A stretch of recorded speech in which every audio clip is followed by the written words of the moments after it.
नमस्ते दोस्तों। आज के हमारे इस विश्लेषण में आपका बहुत बहुत स्वागत है। आज हम द पॉट मेकर से जुड़ी एक बेहद ही दमदार और भावुक कहानी पर बात करने वाले हैं। ये कहानी है सेंडीला नाम की एक छोटी बच्ची की, जिसके अंदर अपने परिवार की पारंपरिक कला यानी मिट्टी के बर्तन बनाने की कला को सीखने का एक जबरदस्त जुनून था। लेकिन सच कहूं तो उसका ये सफर बिल्कुल भी आसान नहीं था। इसमें परंपरा का दबाव था, अपनों का विरोध था और अंत में एक ऐसा मोड़ था जो सच में दिल को छू लेता है। तो चलिए सीधे इस कहानी में गोता लगाते हैं। तो कहानी की शुरुआत होती है सेंडीला के बचपन से।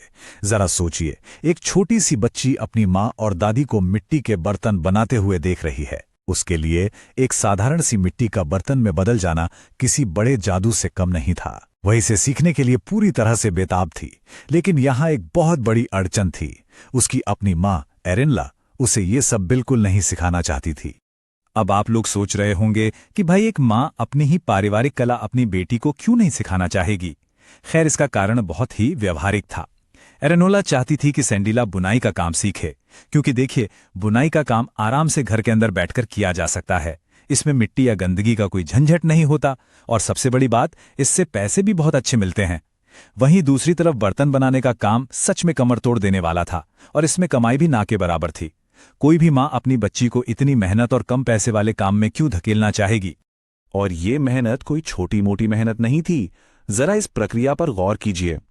16 किलोमीटर दूर नदी के किनारे तक भारी बोझ लेकर पैदल जाना, फिर वहां एक गहरे ढलान पर जाकर दाव नाम के औजार से सख्त मिट्टी खोदना, उसके बाद उस जिद्दी मिट्टी को बांस के सिलेंडरों में रखकर तब तक कूटना जब तक वो मुलायम ना हो जाए, फिर घंटों बैठकर उसे आकार देना और अंत में भट्टी की वो खतरनाक आग जहां एक छोटी सी गलती भी महीनों की मेहनत बर्बाद कर सकती थी। अब समझ में आता है ना कि एरेनला क्यों इतनी डरी हुई थी। लेकिन क्या ये सारी मुश्किलें सेंडेला के जुनून को कम कर पाईं? बिल्कुल नहीं। सेंडेला के लिए ये सिर्फ एक काम नहीं था, ये उसकी जिंदगी थी। स्पैटुला जब मिट्टी पर पड़ता तो उसकी वो टैप टैप की आवाज सेंडेला को किसी मधुर संगीत की तरह लगती थी। वो घंटों बैठकर उस बेढंगे मिट्टी के ढेले को एक खूबसूरत बर्तन में बदलते हुए देखती रहती। ये उसका सच्चा प्यार था। अब ये बात सिर्फ माँ बेटी तक सीमित नहीं रही। जब गांव वालों को पता चला कि सेंडीला को ये कला नहीं सिखाई जा रही है तो हलचल मच गई। ग्राम परिषद ने सेंडीला के पिता मिसोबा को बुलाया और एक बहुत ही गहरी बात कही।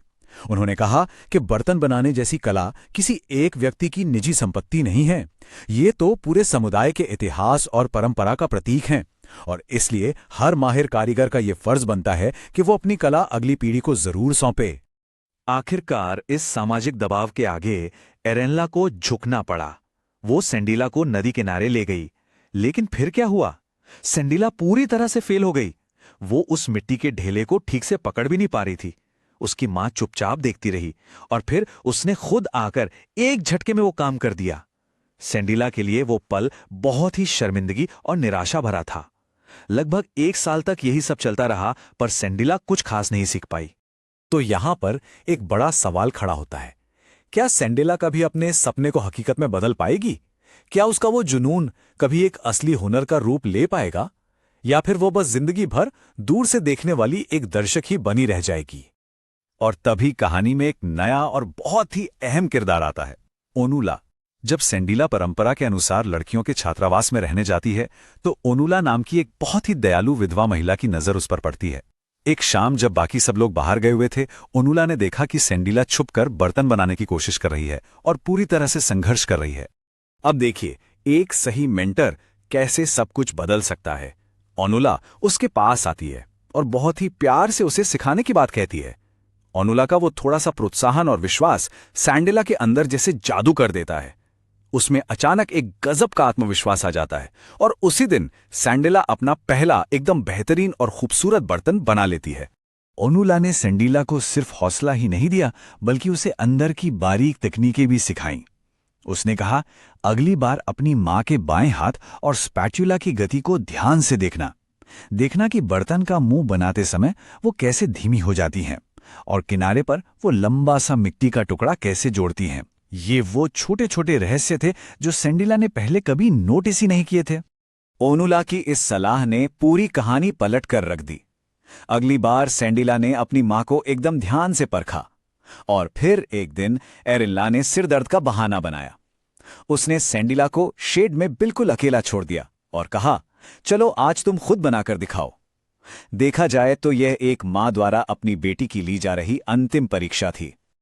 और उस दिन सेंडिला ने जो किया वो किसी चमत्कार से कम नहीं था। जैसे ही उसने काम शुरू किया वो पूरी तरह से एक लय में आ गई। उसके हाथ और औजार के बीच एक जादुई तालमेल बैठ गया। बिना रुके उसने मिट्टी से बर्तनों का ऐसा जत्था तैयार किया जिसमें कोई एक छोटी सी कमी भी नहीं निकाल सकता था। वे सारे बर्तन एकदम बेदाग और परफेक्ट थे। काम पूरा करने के बाद सैंडिला खुशी से उछल पड़ी। वो अपनी इस कामयाबी को अपनी मां के साथ बांटने के लिए दौड़ते हुए घर के अंदर गई। लेकिन चौखट पर पहुंचते ही सब कुछ थम सा गया।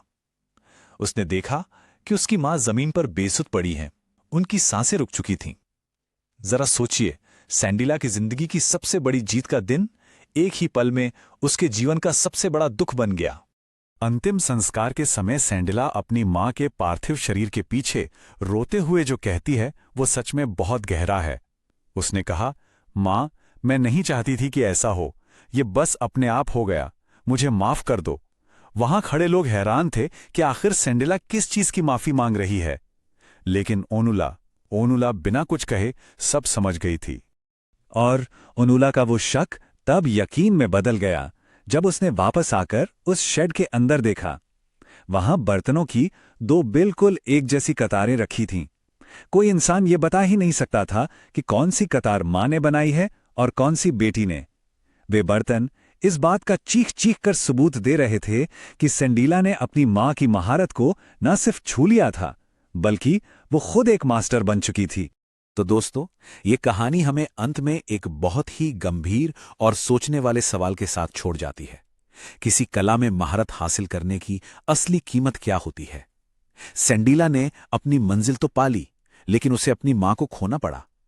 हम अपनी व्यक्तिगत चाहत और पीढ़ियों की परंपरा के बोझ के बीच संतुलन कैसे बना सकते हैं? ये एक ऐसा सवाल है जिस पर हम सबको विचार करना चाहिए। आज के इस विश्लेषण में हमारे साथ जुड़ने के लिए आपका बहुत बहुत धन्यवाद।